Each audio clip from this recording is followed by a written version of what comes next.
अस्सलाम वालेकुम, कैसे हैं सब? खैरियत से होंगे। मैं हूं सकलान शिवाना, फिर में खुश आमदीद। आज का जो टॉपिक है हमारा बड़ा इंपॉर्टेंट है, क्योंकि लास्ट मंथ दिसंबर में एक न्यूज़ प्लेटफॉर्म है और एक वेबसाइट है, ड्रॉप साइट उसे कहते हैं। उसमें कुछ चीज़ें जो है वो शो ऑफ की गई हैं पाकिस्तान के अकॉर्डिंग, कि पाकिस्तान के कुछ ऑफिशियल डॉक्यूमेंट्स लीक हुए। उसमें ये क्लेम किया गया है कि पाकिस्तान ने चाइना से रिक्वेस्ट की है कि हमें सेकेंड स्ट्राइक न्यूक्लियर कैपेबिलिटी की जो एक्सेस दिया जाए, हमें इसकी चीज़ें बिल्ड की है। तो आज हम आपको बताएंगे कि ये न्यूक्लियर सेकेंड स्ट्राइक कैपेबिलिटी होती क्या है, और पाकिस्तान के पास क्या पहले ऑलरेडी मौजूद है, और किस फॉर्म में मौजूद है, किस स्टेज में मौजूद है। तो सबसे पहले तो मैं आपको बताऊंगा कि ये सेकंड स्ट्राइक न्यूक्लियर कैपेबिलिटी है क्या चीज़। दुनिया की जितनी भी न्यूक्लियर कंट्रीज है उनके पास ये सेकंड स्ट्राइक कैपेबिलिटी मौजूद है, चाहे पाकिस्तान है, चाइना है, रशिया है, नॉर्थ कोरिया है, इसराइल है, अमेरिका है, ब्रिटेन है, फ्रांस है। उनके पास न्यूक्लियर कैपेबिलिटीज मौजूद होती हैं, और हर के पास बेसिक तो ज़रूर होती हैं। अब देखिए, इसराइल है, उनके पास शेल्टर्स बनी हुई हैं। शेल्टर्स मीन्स के उनकी बंकर्स हैं इतने 500 मीटर 700 मीटर नीचे उनकी जो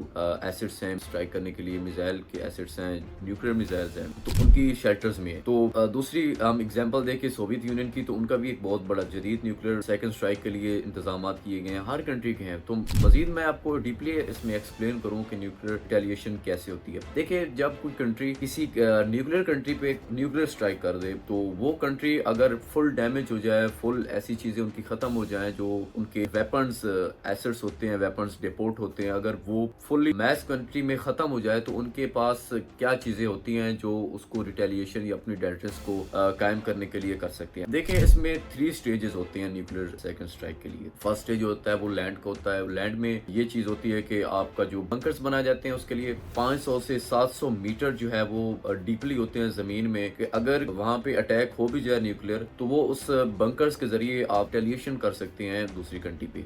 दूसरी जो स्टेज है वो है एयर में। अगर आपकी एयरक्राफ्ट एयरबोन है, और स्पेसिफिकली अगर नेवी के जो एयरक्राफ्ट वो एयरबोन होते हैं, अगर समंदर पे और उसकी कंट्री पे अटैक हो जाए न्यूक्लियर, तो उनके पास अगर क्रूज मिसाइल कैरी हो, क्रूज मिसाइल न्यूक्लियर, तो वो सेकंड स्ट्राइक कैपेबिलिटी उनके पास मौजूद होती है, सेकंड स्ट्राइक वो कर सकते हैं। तीसरा जो स्टेज है वो है सबमरीन के थ्रू। ये एक बड़ा इंपॉर्टेंट स्टेज होता है, क्योंकि जो दुनिया की स्ट्रॉन्ग नेवल पावर्स हैं उनके पास सबमरीन है वो बड़ी एडवांस क्लास में मौजूद है। अमेरिका है, सोवियत यूनियन है, चाइना है, उनके पास न्यूक्लियर सबमरीन है जो यूरेनियम के फ्यूल से चलती हैं, और वो कई कई मंथ जो है वो अंडर वाटर भी रहती हैं। उनके पास ब्लास्टिक मिसाइल्स होते हैं जो वो कैरी कर रही होती हैं। क्रूज मिसाइल होते हैं, जैसे वो अमेरिका के टोमाहाक सीरीज के मिसाइल्स हैं, न्यूक्लियर हैं। अगर कोई उन पे स्ट्राइक कर देता है न्यूक्लियर, तो वो उसको यूज करके यूटिलाइज करके उसकी रिटेलिएशन या अपनी डेटर्स कम कर सकती हैं। तो ये 3 स्टेजेस थे जो सेकंड स्ट्राइक जो है रिटेलिएशन के डॉक्ट्राइन को कायम रखने के लिए या अपनी डेटर्स को कायम रखने के लिए यूज होती हैं। तो अब बात आती है पाकिस्तान की। देखिए, पाकिस्तान, अगर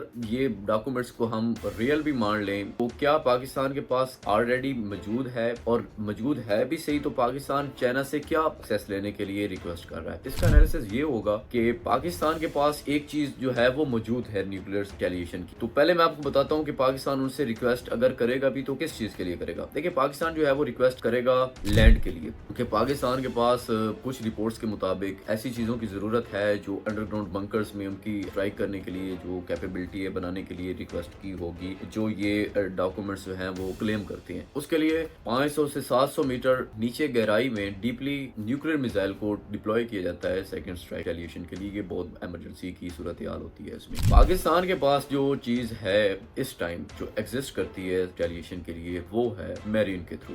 नेवी के पास ऐसी कैपेबिलिटी है कि वो रिटेलिएशन करने के लिए, देखिए, पाकिस्तान ने क्लेम किया था 2018 की, ये डॉन न्यूज़पेपर की रिपोर्ट है, द डिप्लोमेट की, फॉरेन पॉलिसी की, और भी काफी न्यूज़पेपर्स हैं, डिफेंस के एनालिसिस हैं, काफी थिंक टैंक्स में ये क्लेम किया था कि पाकिस्तान ने बाबर क्रूज मिसाइल का जो कामयाब तजर्बा किया। देखिए, बाबर क्रूज मिसाइल क्या चीज़ है। 1990s में इसका एक प्रोजेक्ट लॉन्च किया गया था। 2010 में बाबर 1 की जो 700 किलोमीटर की रेंज है उसको टेस्ट किया गया था। फिर बाबर 2 मिसाइल आया, जिससे 500 किलोग्राम का वार हेड, कन्वेंशनल वार हेड या न्यूक्लियर वार हेड ले जाने की कैपेबिलिटी इनके पास होती है। तो पाकिस्तान ने 2018 में बाबर 3 मिसाइल का कामयाब टेस्ट किया था थ्रू मैरीन इंडियन ओशन में। تو وہاں پہ یہ کلیم کیا گیا تھا ISPR کے مطابق پاکستان نے سیکنڈ سٹرائک نیوکلیر کیپیبلٹی حاصل کر لی ہے۔ اس میں بابر کروز میزائل جو بابر 3 میزائل ہے اس کی رینج 450 کلومیٹر تھی، وہ نیوکلیر وار ہیڈ لے جانے کی اس کی کیپیبلٹی ہے، اور وہ سبمرین کے تھرو اس کو لانچ کیا گیا ہے۔ تو یہ کافی تھنک ٹینکس انہوں نے کلیم کیا ہے اور یہ اب بھی کلیم کرتے ہیں۔ تو ہم یہ نہیں کہہ سکتے کہ پاکستان کے پاس کوئی نیوکلیر سٹرائک کیپیبلٹی نہیں ہے، یہ بالکل موجود ہے، اور وہ بابر کروز میزائل کے تھرو موجود ہے، اور پاکستان بابر کروز میزائل کے تھرو ہی اٹیک کر سکتا ہے، ریٹیلیشن کر سکتا ہے۔ تو آج کے لیے اتنا ہی، انشاءاللہ نیکسٹ ویڈیو میں حاضر ہوں گے۔